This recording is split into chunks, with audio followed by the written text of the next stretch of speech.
창세기의 비밀을 여는 8가지 열쇠, 구조를 알면 성경 전체의 흐름이 한눈에 보입니다. 창세기는 시작의 책인데 끝을 이야기합니다. 첫 번째 책인데 마지막 책 요한계시록과 완벽하게 대칭을 이룹니다. 잃어버린 낙원의 이야기인데 회복될 낙원의 청사진입니다. 실패의 기록인데 구원의 계획서입니다. 이게 말이 됩니까? 창세기 1장에는 생육하고 번성하라는 축복이 나옵니다. 창세기 3장에는 에덴 동산에서 쫓겨나는 저주가 나옵니다. 그런데 창세기 12장에서 갑자기 모든 민족이 내로 말미암아 복을 얻으리라는 약속이 나옵니다. 여러분, 이 세 장면이 어떻게 연결될까요? 축복에서 저주로, 그리고 다시 축복으로? 많은 분들이 창세기를 읽으면서 이런 질문을 하십니다. 왜 이렇게 긴 족보가 나올까요? 노아의 홍수와 바벨탑 사건이 무슨 관계가 있나요? 아브라함 이야기는 왜 12장부터 시작되나요? 솔직히 저도 그랬습니다. 신학대학원에서 창세기를 배울 때 저는 각 이야기를 독립된 사건으로만 이해했습니다. 아담의 타락은 아담의 이야기, 노아의 홍수는 노아의 이야기, 아브라함의 부르심은 아브라함의 이야기. 그저 시간 순서대로 나열된 역사책이라고 생각했죠. 그런데 목회 10년 차가 되던 어느 날 한 집사님이 질문하셨습니다. 목사님, 창세기를 5번이나 읽었는데 매번 그냥 옛날 이야기만 읽고 덮게 돼요. 뭔가 중요한 걸 놓치고 있는 것 같은데 뭘까요? 그 질문이 제 가슴에 화살처럼 꽂혔습니다. 저 자신도 똑같았으니까요. 그날 밤 저는 창세기를 처음부터 다시 펼쳤습니다. 이번에는 각 장을 따로따로 보지 않고 전체 구조를 보려고 애쓰면서 읽었습니다. 그리고 새벽 3시 저는 전율했습니다. 창세기에는 놀라운 8개의 열쇠가 숨어 있었던 것입니다.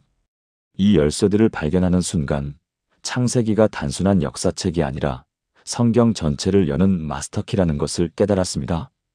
66권의 성경이 하나의 이야기로 연결되기 시작했습니다. 구약과 신약이 분리된 것이 아니라 하나의 거대한 구원 드라마였던 것입니다. 오늘 여러분과 함께 그 8가지 열쇠를 나누고자 합니다.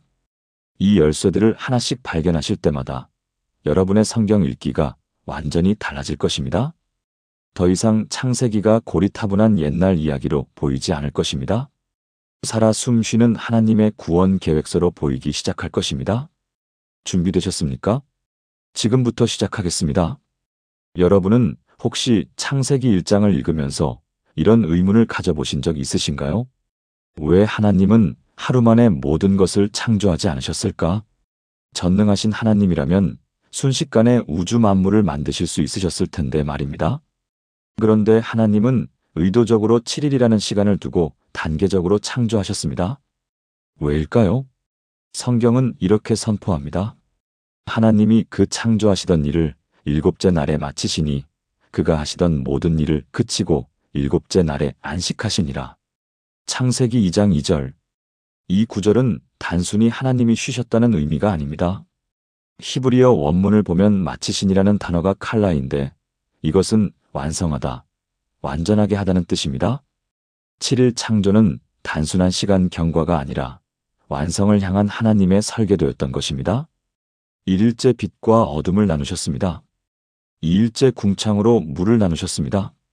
3일째 땅과 바다를 나누시고 식물을 창조하셨습니다. 이 3일은 분리와 구별의 단계입니다. 그리고 4일째 해와 달과 별을 만드셨습니다. 5일째 물고기와 새를 창조하셨습니다. 6일째 육축과 사람을 만드셨습니다. 이 3일은 채움과 완성의 단계입니다. 보이십니까? 1일과 4일, 2일과 5일, 3일과 6일이 서로 대응됩니다. 첫 3일에 만든 공간에 다음 3일에 그것을 채울 존재를 창조하신 것입니다. 그리고 7일째 안식으로 모든 것을 완성하셨습니다. 이것이 바로 성경 전체를 관통하는 완성의 패턴입니다. 우리는 이것을 현실에서 어떻게 적용할 수 있을까요? 하나님은 여러분의 삶도 7일 창조처럼 단계적으로 완성해 가고 계십니다. 지금 여러분이 혼돈과 공허의 시간을 지나고 있다면 그것은 1일째입니다. 분리와 구별의 아픔을 겪고 있다면 그것은 2에서 3일째입니다. 채움과 완성의 기쁨을 경험하고 있다면 그것은 4에서 6일째입니다. 그리고 반드시 7일째 안식이 올 것입니다. 작년 이맘때 서울에 사시는 김현숙 집사님 58세의 저를 찾아오셨습니다. 목소리가 떨리고 계셨습니다. 목사님, 저는 30년을 교회 다녔는데 제 인생이 왜 이 모양일까요? 남편은 사업 실패로 우울증에 빠졌고 큰아들은 취업에 실패해 방에만 틀어박혀 있고 작은 딸은 학교에서 왕따를 당하고 있어요. 제가 뭘 잘못한 걸까요? 집사님의 눈에는 절망이 가득했습니다. 30년 신앙생활을 했는데도 이런 시련이 온다는 것이 이해가 안 되신다고 하셨습니다. 저는 집사님께 창세기 1장을 펼쳐 보여드렸습니다. 집사님, 하나님은 1일째부터 완벽하게 만드신 게 아니라 7일에 걸쳐 완성하셨습니다. 지금 집사님 가정은 혼돈과 공허의 1에서 2일째를 지나고 계신 거예요. 하나님이 분리와 구별의 작업을 하고 계신 겁니다. 집사님은 고개를 끄덕이셨지만 여전히 확신이 서지 않는 표정이셨습니다. 그날 이후 집사님은 매일 아침 창세기 1장을 읽으면서 하나님, 우리 가정도 7일째 완성을 향해 가고 있다는 것을 믿습니다라고 고백하기 시작하셨습니다. 한 달이 지났을 때 작은 변화가 시작되었습니다. 남편분이 우울증 치료를 받기 시작하셨습니다. 2달이 지났을 때 큰아들이 작은 카페에서 아르바이트를 시작했습니다. 3달이 지났을 때 작은 딸이 교회 청소년부에서 친구를 사귀기 시작했습니다. 그리고 반년이 지난 지난달 집사님이 다시 오셨습니다. 이번에는 웃으면서 오셨습니다. 목사님, 완성되지는 않았지만 지금 우리 가정은 4에서 5일째를 지나고 있는 것 같아요. 하나님이 하나씩 채워가고 계세요. 남편이 작은 일을 시작했고 큰아들이 자격증 공부를 하고 있고 작은 딸이 매일 기도하는 모습을 봐요. 7일째가 기대돼요. 여러분, 이것이 바로 창조의 7일 패턴이 우리에게 주는 희망입니다. 지금이 1일째든 3일째든 5일째든 하나님은 반드시 7일째 완성으로 인도하십니다. 사랑하는 여러분, 지금 저와 함께 이렇게 기도해 보시겠습니까? 창조의 하나님 아버지, 7일 동안 단계적으로 세상을 완성하신 주님을 찬양합니다. 지금 제 인생이 비록 혼돈과 공허의 시간 같지만 주님께서 완성을 향해 인도하고 계심을 믿습니다. 1일째의 어둠도, 2일째의 분리도, 3일째의 구별도 모두 7일째 완성을 위한 과정임을 고백합니다. 주님, 제 인생의 7일째를 보게 하시고 그날까지 인내하며 신뢰하게 하소서. 예수님의 이름으로 기도합니다. 아멘. 이 고백을 붙드시는 분들에게 하나님은 반드시 완성의 7일째를 보여주실 것입니다. 그런데 여러분, 창세기에는 더 놀라운 비밀이 숨어 있습니다. 2번째 열쇠를 함께 발견해 보시겠습니까? 창세기를 읽다 보면 가장 지루한 부분이 어디인가요? 많은 분들이 족보라고 대답하십니다. 아담이 130세에 셋을 낳았고 셋이 105세에 에노스를 낳았고 이런 긴 족보를 읽다 보면 졸음이 쏟아지지요. 그런데 놀랍게도 이 족보야말로 창세기 전체 구조의 핵심 열쇠입니다. 성경은 이렇게 반복해서 말씀하십니다. 이것은 아담의 계보니라 창세기 5장 1절. 이것은 노아의 족보니라 창세기 6장 9절. 이것은 셈과 함과 야벳의 족보니라 창세기 10장 1절. 데라의 족보는 이러하니라 창세기 11장 27절. 이것은 아브라함의 아들 이삭의 족보니라 창세기 25장 19절. 여러분, 혹시 이 문장들에서 공통점을 발견하셨나요? 히브리어로 톨레도트라는 단어가 반복됩니다. 이것은 의 계보니라, 이것은 의 족보니라로 번역되는 이 단어가 창세기에 무려 11번 등장합니다. 이것이 우연일까요? 아닙니다. 톨레도트는 창세기를 11개의 섹션으로 나누는 구조적 표지판입니다. 마치 책의 목차처럼 톨레도트는 이제부터 이 사람의 이야기를 하겠다는 신호인 것입니다. 그런데 더 놀라운 것은 이 11개의 톨레도트가 하나의 흐름을 만들어낸다는 사실입니다.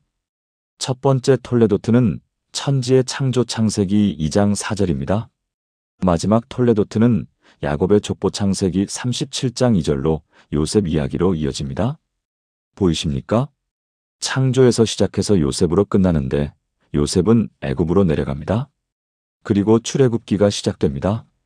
창세기는 독립된 책이 아니라 출애굽기, 레위기, 민수기, 신명기로 이어지는 모세오경의 서론이었던 것입니다.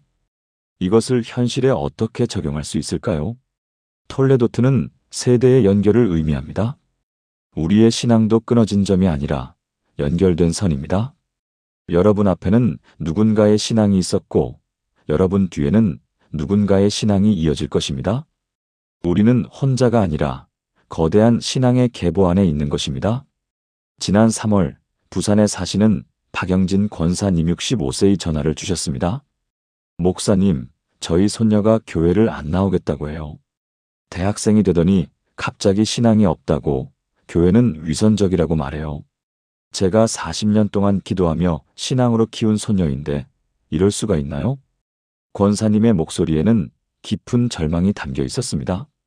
어머니도 독실한 신앙인이었고 자신도 평생 교회를 섬겼는데 손녀 세대에서 신앙이 끊어진다는 것이 받아들여지지 않으신다고 하셨습니다. 저는 권사님께 톨레도트의 비밀을 나눠드렸습니다. 권사님, 창세기를 보세요. 아담에서 노아까지 10대가 걸렸습니다. 그 사이에 가인처럼 하나님을 떠난 세대도 있었어요. 하지만 하나님은 셋을 통해 신앙의 계보를 이어가셨습니다. 지금 손녀가 흔들리는 것처럼 보여도 권사님의 기도와 신앙은 결코 사라지지 않습니다. 톨레도트는 계속됩니다. 권사님은 반신반의하셨지만 그날부터 매일 아침 창세기 5장의 긴 족보를 읽으면서 하나님, 우리 가족의 톨레도트를 지켜주소서라고 기도하기 시작하셨습니다. 한 달이 지났습니다. 손녀는 여전히 교회에 나오지 않았습니다. 2달이 지났습니다. 손녀는 여전히 신앙에 대해 회의적이었습니다. 3달이 지났습니다. 권사님은 흔들리지 않고 계속 기도하셨습니다. 그리고 넉 달째 되던 어느 주일 손녀가 갑자기 교회에 나타났습니다. 예배 후 손녀가 할머니께 말했습니다. 할머니, 저 학교에서 동아리 활동하다가 어떤 선배를 만났어요. 그 선배가 너무 따뜻하고 진실한 거예요. 알고 보니 독실한 크리스천이더라고요. 그 선배가 할머니 같은 신앙인이 되고 싶다고 했어요. 할머니, 저도 할머니처럼 누군가에게 예수님을 보여주는 사람이 되고 싶어요. 권사님은 그 자리에서 눈물을 쏟으셨습니다. 그리고 지난주에 전화 주셨습니다. 목사님, 톨레도트가 이어지고 있어요. 손녀가 이제 대학 선교회에서 활동하고 있어요. 더 놀라운 것은 손녀가 저에게 할머니, 제가 할머니의 신앙을 이어받았다는 게 자랑스러워요 라고 말하더라고요. 여러분, 이것이 바로 톨레도트의 능력입니다. 우리의 신앙은 혼자 시작되고 혼자 끝나는 것이 아닙니다. 앞 세대의 기도가 우리를 지켰고 우리의 기도가 다음 세대를 지킬 것입니다. 사랑하는 여러분, 지금 저와 함께 이렇게 기도해 보시겠습니까? 세대를 이어가시는 하나님 아버지, 톨레도트의 비밀을 깨닫게 하심을 감사드립니다. 제 신앙이 혼자가 아니라 거대한 계보 안에 있음을 고백합니다. 앞 세대의 기도가 저를 지켰고 제 기도가 다음 세대를 지킬 것을 믿습니다. 우리 가족의 신앙이 끊어지지 않고 대대로 이어지게 하소서. 주님, 우리 가족의 톨레도트를 지켜주소서. 예수님의 이름으로 기도합니다. 아멘. 이 기도를 붙드는 가정마다 하나님은 세대를 이어가는 신앙의 역사를 일으키실 것입니다. 그런데 여러분, 창세기에는 더욱 놀라운 비밀이 숨어 있습니다. 세 번째 열쇠를 함께 열어보시겠습니까? 창세기를 읽다 보면 반복되는 패턴이 하나 있습니다. 축복에서 타락에서 심판에서 회복. 이 4단계가 계속 반복되는 것을 느끼신 적 있으신가요? 아담과 하와가 에덴에서 축복받았지만 선악과를 먹고 타락했고 에덴에서 쫓겨나는 심판을 받았고 그러나 하나님은 가죽옷을 입혀주시며 회복의 길을 여셨습니다. 가인과 아벨 이야기도 마찬가지입니다. 노아 홍수 이야기도 마찬가지입니다. 바벨탑 사건도 마찬가지입니다. 아브라함의 애굽 사건도, 이삭의 그랄 사건도, 야곱의 밧다나람 사건도 모두 이 패턴을 따릅니다. 성경은 이렇게 선포합니다. 여호와께서 이르시되 내가 만든 사람을 내가 창조한 땅에서 쓸어버리되 그러나 노아는 여호와께 은혜를 입었더라. 창세기 6장 7에서 8절. 여기서 핵심 단어는 그러나입니다. 히브리어로 배인데 이것은 전환을 의미합니다. 인간은 타락했다. 그러나 하나님은 은혜를 베푸신다. 인간은 심판받아 마땅하다. 그러나 하나님은 회복의 길을 여신다. 이것이 바로 창세기 전체를 관통하는 은혜의 신학입니다. 창세기는 인간의 실패 기록이 아니라 하나님의 은혜 기록인 것입니다. 3장에서 인간이 타락했지만 3장 15절에서 여자의 후손이 뱀의 머리를 상하게 할 것이라는 약속이 나옵니다. 6장에서 홍수 심판이 임했지만 9장에서 무지개 언약이 맺어집니다. 11장에서 바벨탑으로 인류가 흩어졌지만 12장에서 아브라함을 부르셔서 모든 민족을 축복하시겠다고 약속하십니다. 보이십니까? 타락 다음에는 반드시 회복이 옵니다. 심판 다음에는 반드시 은혜가 옵니다. 이것은 우리 삶에 어떻게 적용될까요? 지금 여러분이 실패와 타락의 골짜기를 지나고 있다면 그것은 끝이 아닙니다. 하나님은 반드시 그러나의 은혜를 예비하고 계십니다. 지난해 9월 대구에 사시는 이상훈 집사님 52세의 절망 속에서 찾아오셨습니다. 20년 동안 운영하던 사업체가 부도가 났습니다. 직원 15명을 모두 해고해야 했고 집까지 경매로 넘어갔습니다. 더 큰 아픔은 부인과의 관계였습니다. 부인이 당신이 사업에만 매달리다가 이렇게 된 거예요 라며 이혼을 요구했습니다. 집사님은 목사님, 저는 30년 교회 다녔습니다. 11조도 빠짐없이 드렸고 봉사도 열심히 했습니다. 그런데 하나님은 왜 이렇게 저를 버리셨습니까? 이게 타락의 심판입니까? 라고 물으셨습니다. 목소리에는 원망과 절망이 가득했습니다. 저는 집사님께 창세기를 펼쳐 보여드렸습니다. 집사님, 창세기를 보세요. 노아가 홍수로 모든 것을 잃었을 때 하나님이 그러나라고 말씀하셨습니다. 아브라함이 기근으로 애굽에 내려가 실패했을 때도 하나님은 그러나라고 말씀하셨습니다. 지금 집사님도 타락과 심판의 시간을 지나고 있지만 하나님의 그러나가 반드시 올 것입니다. 집사님은 고개를 저으셨습니다.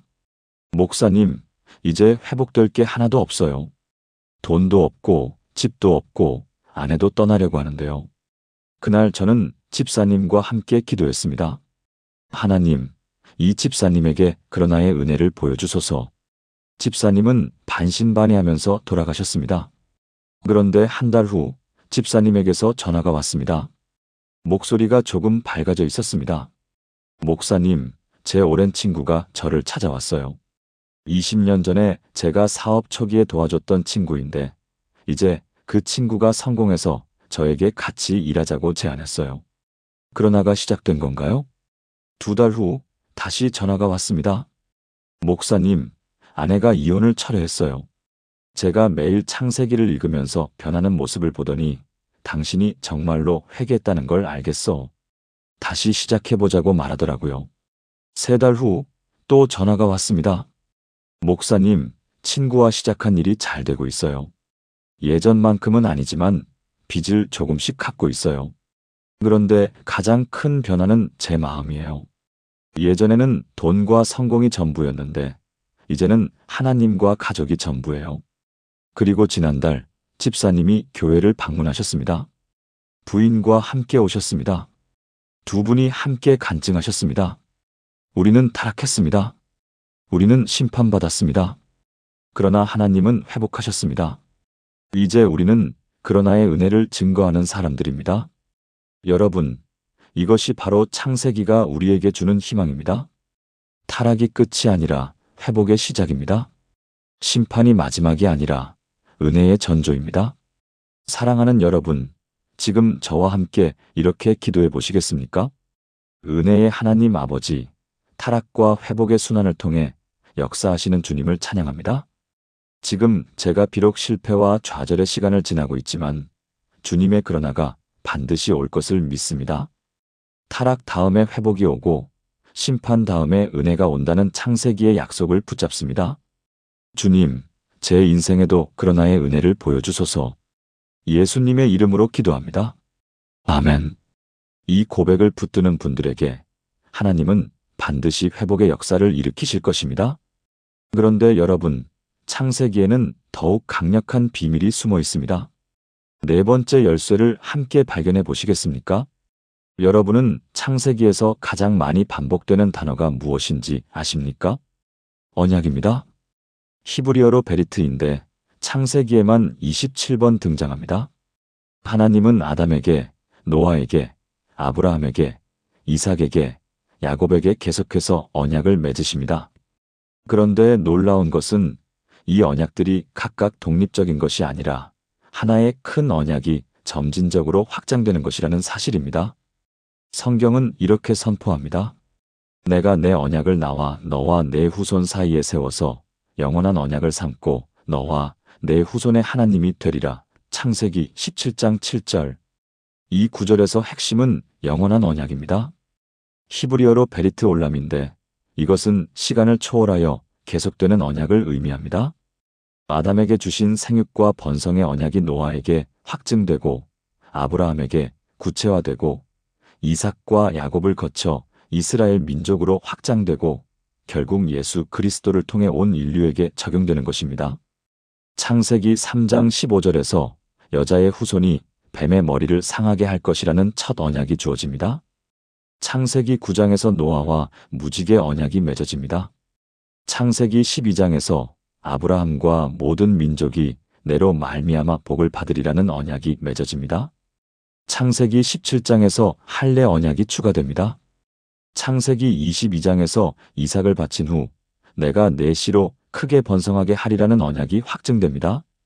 창세기 28장에서 야곱의 베델 꿈에서 땅의 모든 족속이 너와 내 자손으로 말미암아 복을 받으리라는 언약이 반복됩니다. 보이십니까? 하나의 언약이 계속 확장되고 구체화되고 있습니다. 이것은 우리 삶에 어떻게 적용될까요? 하나님이 여러분에게 주신 약속도 점진적으로 이루어집니다. 한 번에 모든 것이 완성되지 않더라도 하나님은 단계적으로 언약을 성취해 가십니다. 올해 초 광주에 사시는 최민지 자매님 43세의 간절한 기도 제목을 가지고 오셨습니다. 자매님은 10년 전에 결혼했는데 아이가 없었습니다. 여러 병원을 다니며 치료를 받았지만 소용이 없었습니다.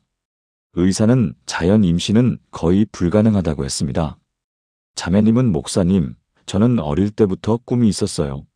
새 자녀를 키우며 사랑이 넘치는 가정을 만드는 거였어요. 그런데 이제 43세가 됐는데 아이가 하나도 없어요. 하나님이 저에게 주신 꿈이 잘못된 건가요? 라고 물으셨습니다. 목소리에는 포기의 그림자가 드리워져 있었습니다.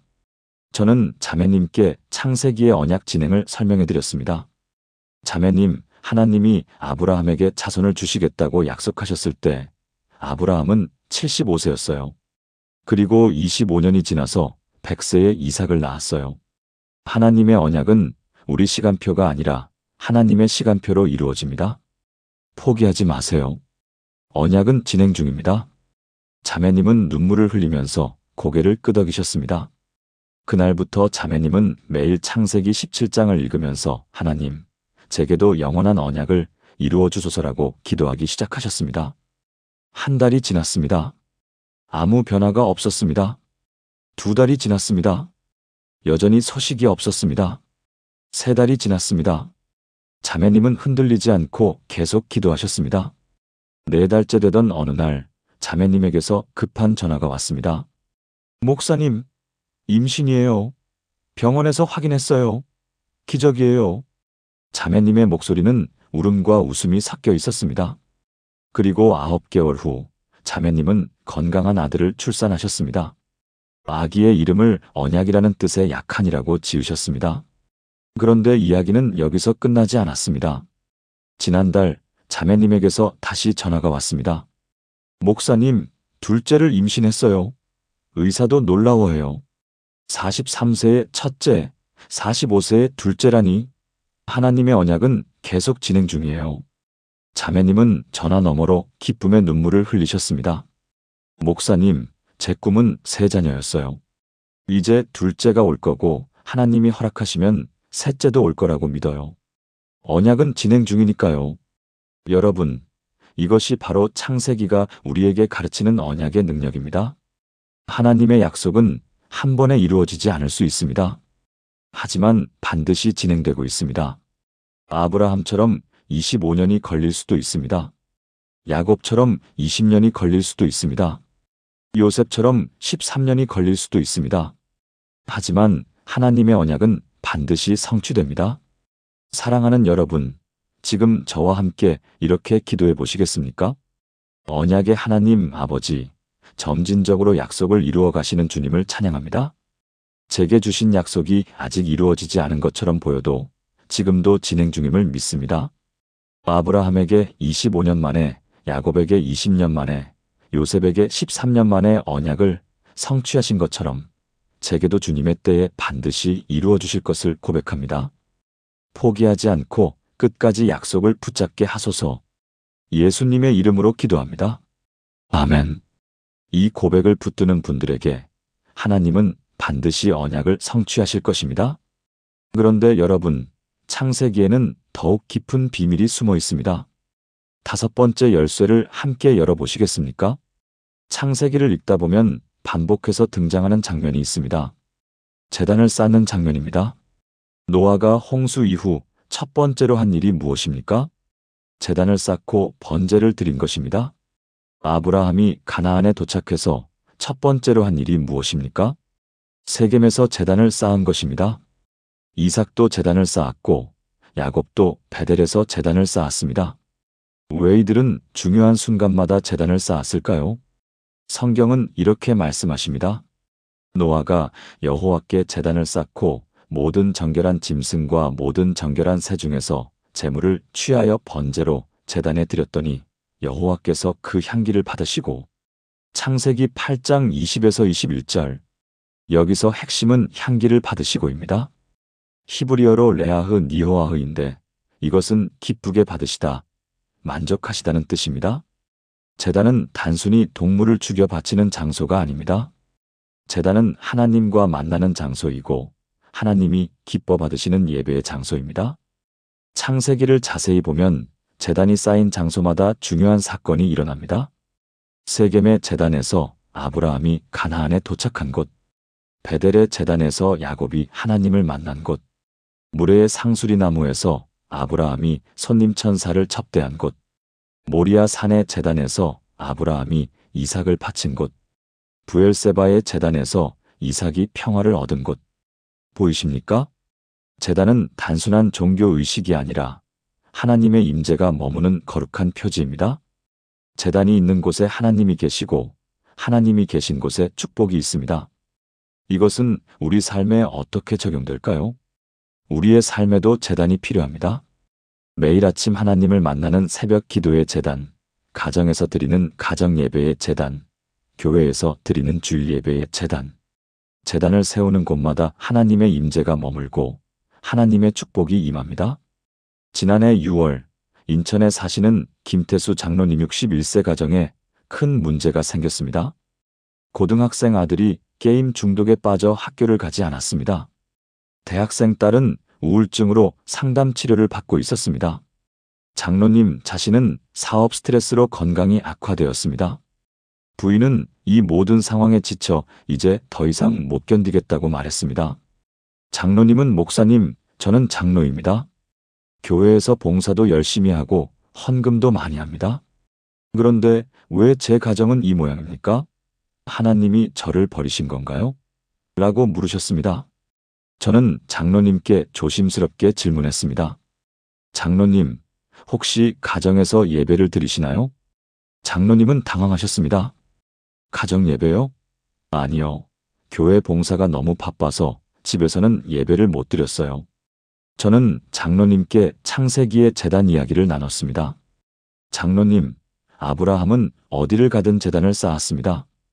교회 봉사도 중요하지만 가정의 제단이 더 중요합니다. 가정의 제단을 세우세요. 매일 저녁 온 가족이 모여 짧게라도 예배를 드리세요. 장로님은 반신반의하셨지만 그날부터 가정 예배를 시작하셨습니다. 처음에는 아들이 거부했습니다. 아빠, 저 게임해야 해요. 딸도 무관심했습니다. 이게 무슨 소용이에요? 하지만 장로님은 포기하지 않으셨습니다. 매일 저녁 7시 10분이라도 온 가족이 거실에 모였습니다. 찬송 1절, 성경 1장, 기도 1분. 아주 짧게 시작했습니다. 일주일이 지났습니다. 아들은 여전히 마지못해 참여했습니다. 2주일이 지났습니다. 딸이 조금씩 반응하기 시작했습니다. 한 달이 지났습니다. 아들이 아빠, 오늘 제가 기도해도 돼요? 라고 물었습니다. 2달이 지났습니다. 딸이 엄마, 저 교회 청년부 수련회 가고 싶어요 라고 말했습니다. 3달이 지났을 때 놀라운 일이 일어났습니다. 아들이 게임을 줄이고 다시 학교에 가기 시작했습니다. 딸이 우울증 치료를 중단하고 상담사에게 이제 괜찮아졌어요 라고 말했습니다. 장로님의 건강도 호전되기 시작했습니다. 그리고 가장 큰 변화는 부인이었습니다. 부인이 여보, 우리 가정이 살아나고 있어요. 제단을 세우니까 하나님이 우리 가정에 오신 것 같아요 라고 말씀하셨습니다. 지난달 장로님이 간증하셨습니다. 저는 교회에서는 열심히 봉사했지만 가정에는 제단이 없었습니다. 창세기의 족장들이 어디를 가든 제단을 쌓았던 것처럼 저도 이제 가정에 제단을 세웠습니다. 6개월이 지난 지금 저희 가정은 완전히 달라졌습니다. 제단이 있는 곳에 하나님이 계시고 하나님이 계신 곳에 축복이 있습니다. 여러분, 이것이 바로 창세기가 우리에게 가르치는 제단의 능력입니다. 제단은 단순한 종교의식이 아닙니다. 제단은 하나님을 만나는 통로이고 축복이 흐르는 통로입니다. 사랑하는 여러분, 지금 저와 함께 이렇게 기도해 보시겠습니까? 예배 받으시기 합당하신 하나님 아버지, 제단의 의미를 깨닫게 하심을 감사드립니다. 노아와 아브라함과 이삭과 야곱이 제단을 쌓았던 것처럼 저도 제 삶에 제단을 세우기 원합니다. 매일 아침 주님을 만나는 새벽의 제단, 저녁마다 가족과 함께 드리는 가정의 제단, 주일마다 드리는 교회의 제단을 세우게 하소서. 제단이 있는 곳에 주님이 임재하시고 주님이 계신 곳에 축복이 임한다는 것을 믿습니다. 예수님의 이름으로 기도합니다. 아멘. 이 고백을 붙들고 제단을 세우는 분들에게 하나님은 반드시 임재와 축복의 역사를 일으키실 것입니다. 그런데 여러분, 창세기에는 더욱 놀라운 비밀이 숨어 있습니다. 6번째 열쇠를 함께 발견해 보시겠습니까? 창세기 전체를 관통하는 가장 중요한 주제가 무엇일까요? 바로 씨입니다. 히브리어로 제라인데 이 단어가 창세기에 무려 59번 등장합니다. 생육하고 번성하라는 축복도 씨에 관한 것이고 여자의 후손이 뱀의 머리를 상하게 할 것이라는 약속도 씨에 관한 것이고 내 씨로 말미암아 천하 만민이 복을 받으리라는 언약도 씨에 관한 것입니다. 성경은 이렇게 선포합니다. 내가 너로 여자와 원수가 되게 하고 내 후손도 여자의 후손과 원수가 되게 하리니 여자의 후손은 내 머리를 상하게 할 것이요 너는 그의 팔꿈치를 상하게 할 것이니라. 창세기 3장 15절. 이 구절은 원시복음이라고 불립니다. 인류 최초의 복음 선포입니다. 여기서 여자의 후손은 단수입니다. 모든 여자의 후손들이 아니라 특별한 한 명의 후손을 가리킵니다. 누구일까요? 예수 그리스도입니다. 창세기는 이 한 명의 씨를 향해 계속 좁혀집니다. 아담의 수많은 자손 중에서 셋이 선택됩니다. 셋의 수많은 후손 중에서 노아가 선택됩니다. 노아의 세 아들 중에서 셈이 선택됩니다. 셈의 후손 중에서 아브라함이 선택됩니다. 아브라함의 두 아들 중에서 이삭이 선택됩니다. 이삭의 두 아들 중에서 야곱이 선택됩니다. 야곱의 12아들 중에서 유다가 선택됩니다. 보이십니까? 창세기는 점점 좁아지는 깔때기 같습니다. 수많은 사람들 중에서 한 줄기 혈통이 이어지고 그 혈통이 마침내 예수 그리스도로 이어지는 것입니다. 창세기 49장 10절에서 야곱이 유다를 축복하며 말합니다.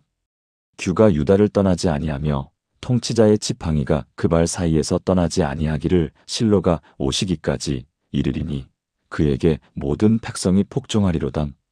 실로는 평화를 주시는 자, 곧 메시아를 가리킵니다. 창세기는 역사책이 아니라 예언서입니다. 창세기는 과거를 기록한 것이 아니라 미래를 예고한 것입니다. 창세기의 모든 이야기는 예수 그리스도를 가리키는 화살표입니다.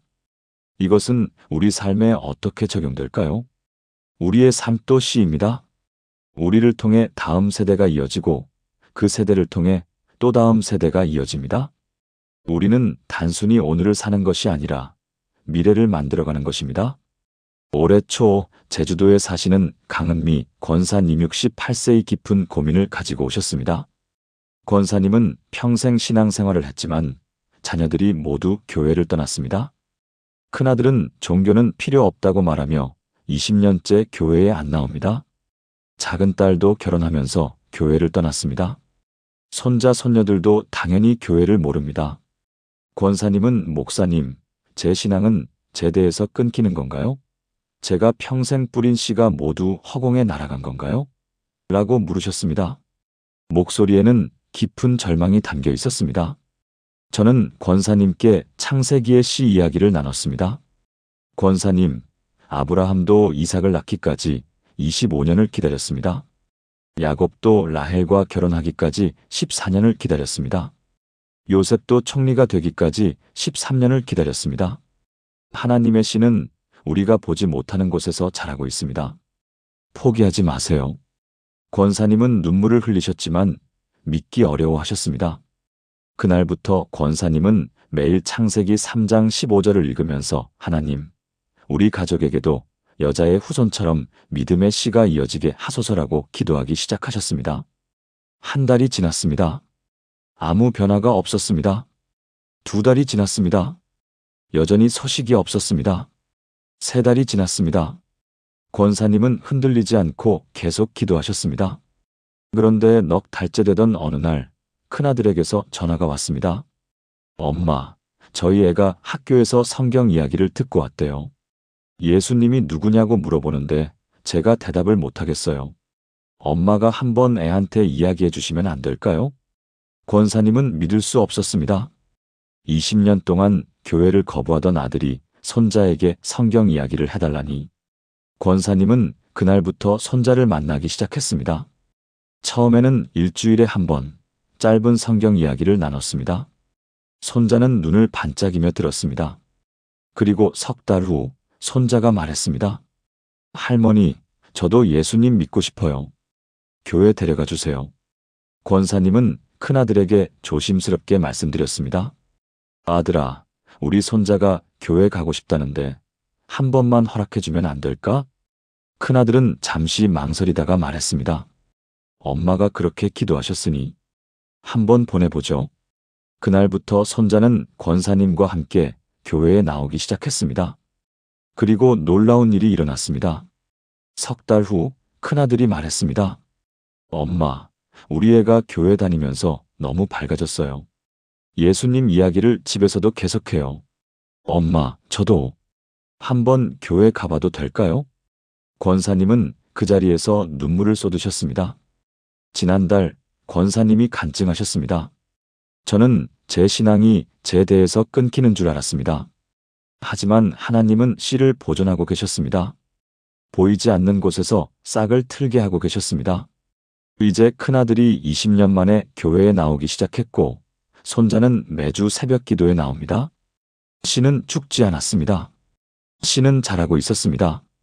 여러분, 이것이 바로 창세기가 우리에게 주는 희망입니다.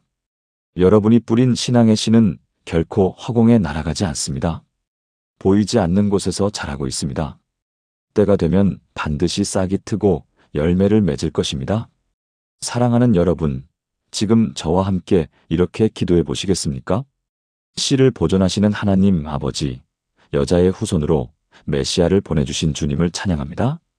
제가 뿌린 신앙의 씨가 비록 지금은 보이지 않아도 보이지 않는 곳에서 자라고 있음을 믿습니다.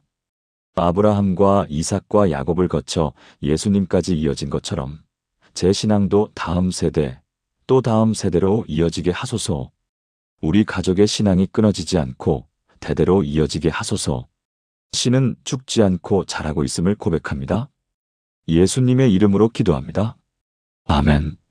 이 고백을 붙드는 분들에게 하나님은 반드시 신앙의 씨를 보존하시고 자라게 하실 것입니다. 그런데 여러분, 창세기에는 더욱 깊은 비밀이 숨어 있습니다.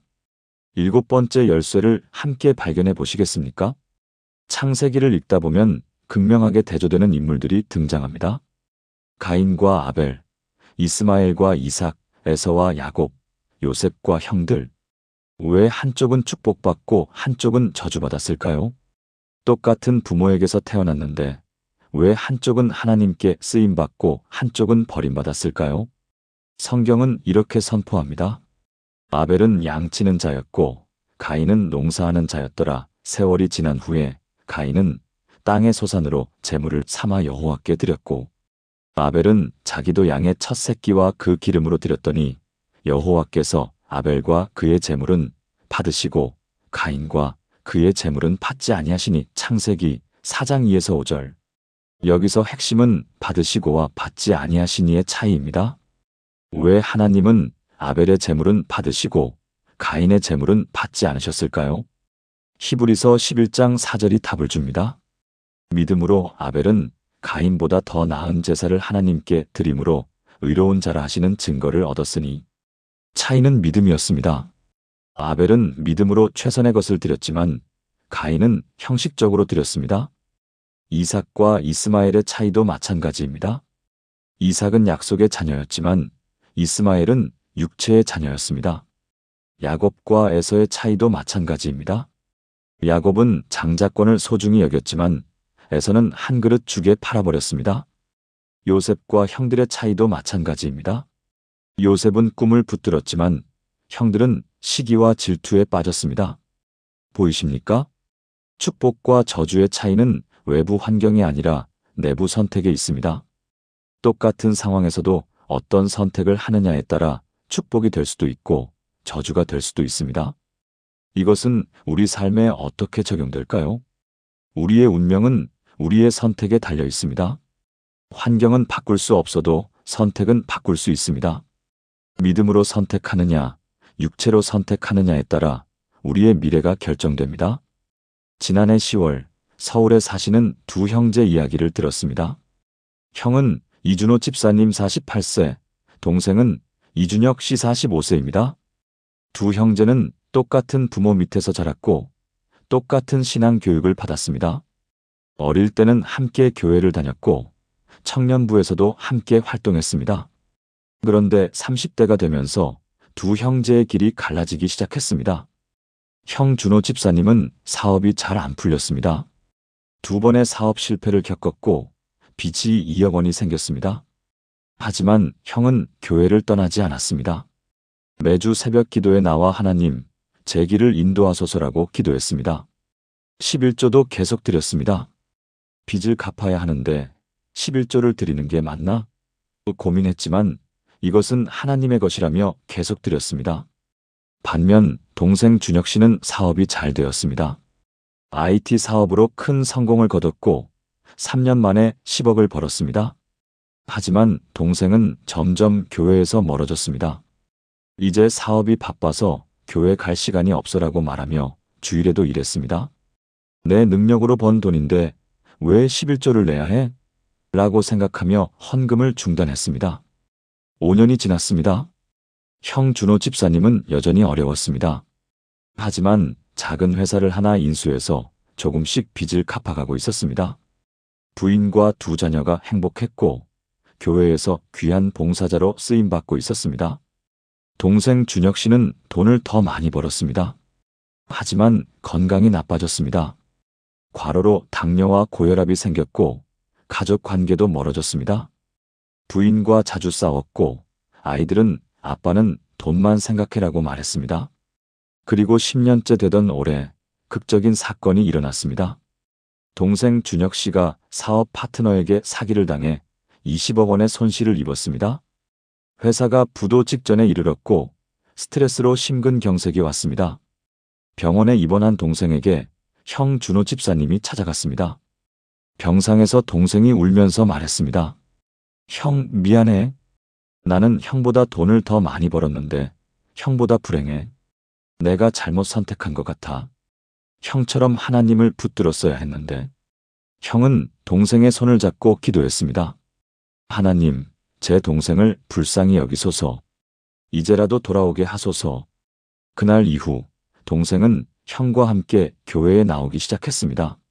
지난달 두 형제가 함께 간증했습니다. 형 준호 집사님이 말했습니다. 저는 가난했지만 하나님을 선택했습니다. 그리고 하나님은 저를 지키셨습니다. 동생 준혁 씨가 말했습니다. 저는 부자였지만 세상을 선택했습니다. 그리고 모든 것을 잃었습니다. 이제 저도 형처럼 하나님을 선택하겠습니다.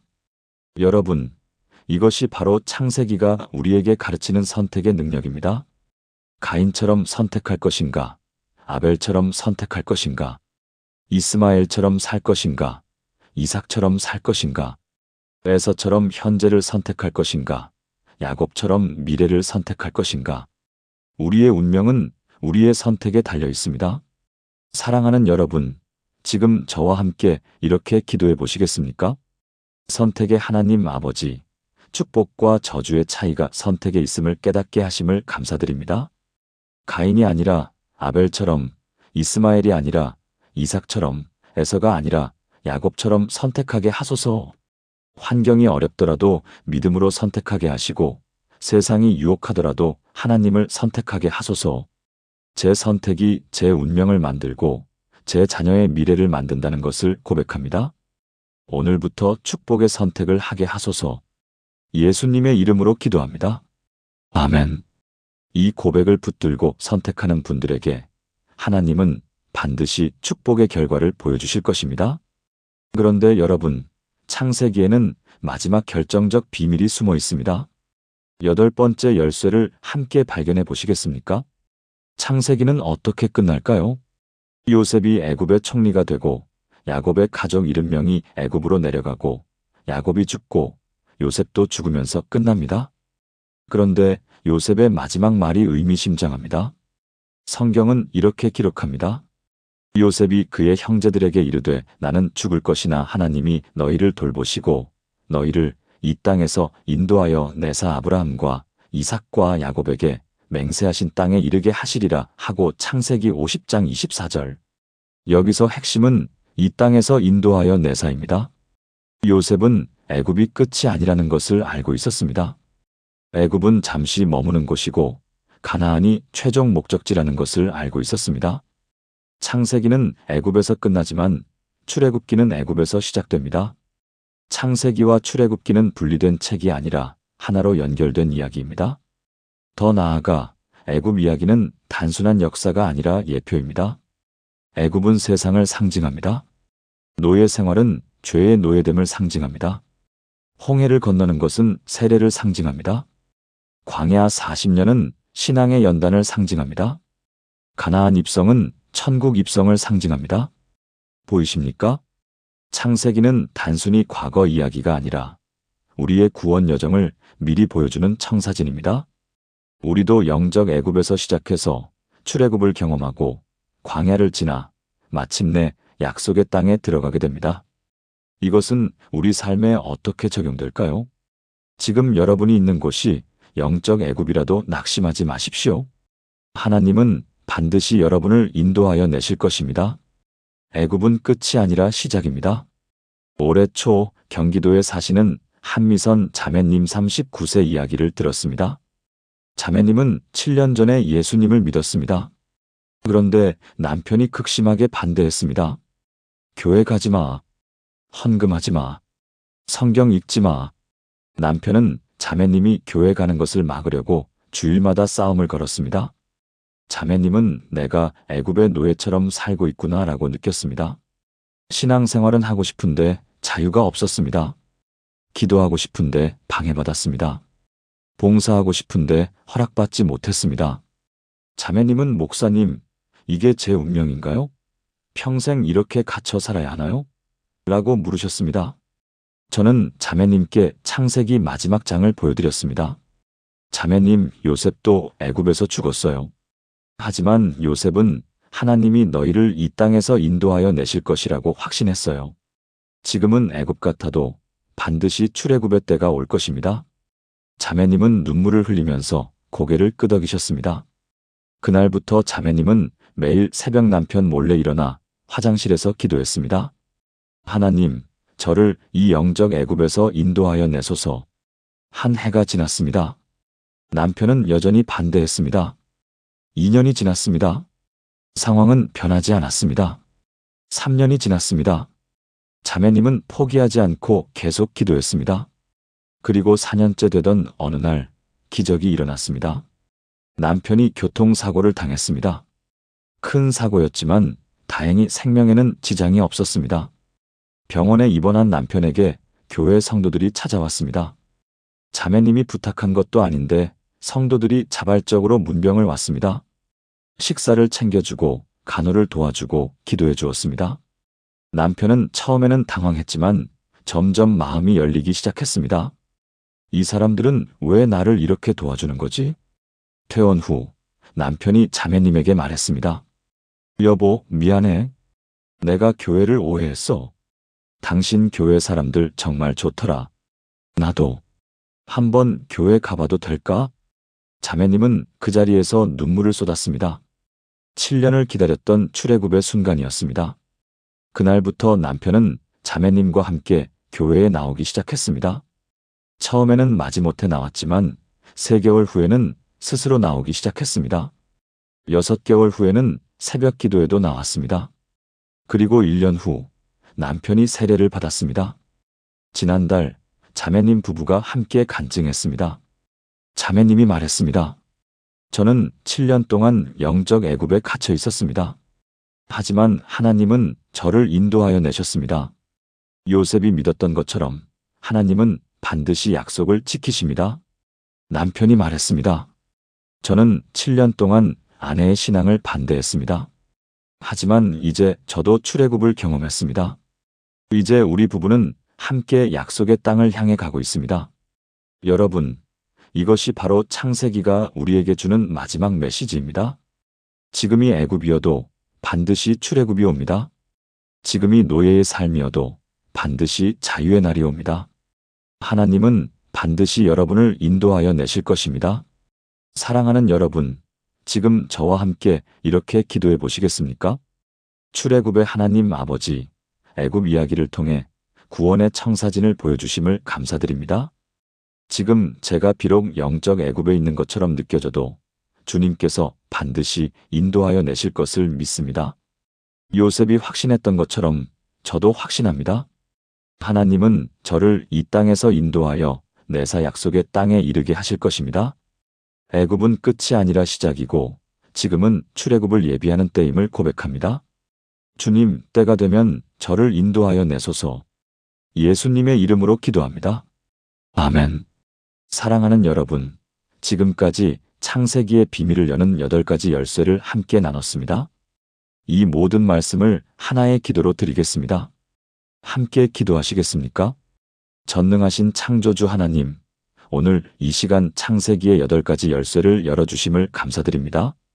7일 창조를 통해 완성을 향해 단계적으로 역사하심을, 톨레도트를 통해 세대를 이어가심을, 타락과 회복의 순환을 통해 은혜를 베푸심을, 언약의 진행을 통해 약속을 성취하심을, 제단을 통해 임재하심을, 씨의 약속을 통해 메시아를 예비하심을, 축복과 저주의 대조를 통해 선택의 중요성을 가르치심을, 애굽 이야기를 통해 출애굽을 예비하심을 찬양합니다. 저는 고백합니다. 창세기는 단순한 옛날 이야기가 아니라 성경 전체를 여는 마스터키입니다. 창세기는 과거의 기록이 아니라 제 삶의 청사진입니다. 하나님께서 창조 때부터 계획하신 구원의 역사가 지금도 제 삶 가운데 진행되고 있음을 믿습니다. 주님, 제 인생도 7일째 완성을 향해 가게 하시고 제 가족의 톨레도트가 대대로 이어지게 하시고 타락했을 때 회복의 은혜를 주시고 언약을 끝까지 성취하시고 제 삶의 제단을 세우게 하시고 신앙의 씨가 다음 세대로 이어지게 하시고 축복의 선택을 하게 하시고 영적 애굽에서 인도하여 내소서. 창세기를 읽을 때마다 이 8가지 열쇠가 기억나게 하시고 성경 전체가 하나로 연결되어 보이게 하소서. 66권의 성경이 모두 예수 그리스도를 가리키는 화살표임을 깨닫게 하소서. 창세기에서 시작된 구원의 역사가 요한계시록에서 완성되고 제 삶도 그 구원의 역사 안에 있음을 고백합니다. 오늘 이 시간 이후로 창세기가 새롭게 보이게 하시고 성경 전체가 새롭게 읽히게 하소서. 살아계신 예수 그리스도의 이름으로 기도합니다. 아멘. 사랑하는 성도님들, 오늘 우리는 함께 창세기의 비밀을 여는 8가지 열쇠를 발견했습니다. 첫 번째, 창조의 7일 패턴으로 완성을 향해 단계적으로 인도하시는 하나님. 두 번째, 톨레도트의 비밀로 세대를 이어가시는 하나님. 세 번째, 타락과 회복의 순환으로 은혜를 베푸시는 하나님. 네 번째, 언약의 진행으로 약속을 성취하시는 하나님. 다섯 번째, 제단의 의미로 임재하시는 하나님. 여섯 번째, 시의 약속으로 메시아를 예비하시는 하나님. 일곱 번째, 축복과 저주의 대조로 선택의 중요성을 가르치시는 하나님. 여덟 번째, 애굽 이야기로 출애굽을 예비하시는 하나님. 이 8가지 열쇠를 붙들 때 여러분의 성경 읽기가 완전히 달라질 것입니다. 창세기가 단순한 옛날 이야기가 아니라 살아 숨쉬는 하나님의 구원 계획서로 보이기 시작할 것입니다. 성경 전체가 하나의 이야기로 연결되어 모든 것이 예수 그리스도를 가리키고 있다는 것을 발견하게 될 것입니다. 오늘 이 말씀이 마음에 닿은 분이라면 좋아요를 눌러주시고 아래 댓글란에 8가지 열쇠를 붙잡습니다 하라고 고백해 주세요. 더 많은 분들이 창세기의 비밀을 발견하고 성경 전체의 흐름을 한눈에 보게 되기를 원하신다면 이 영상을 공유해 주세요.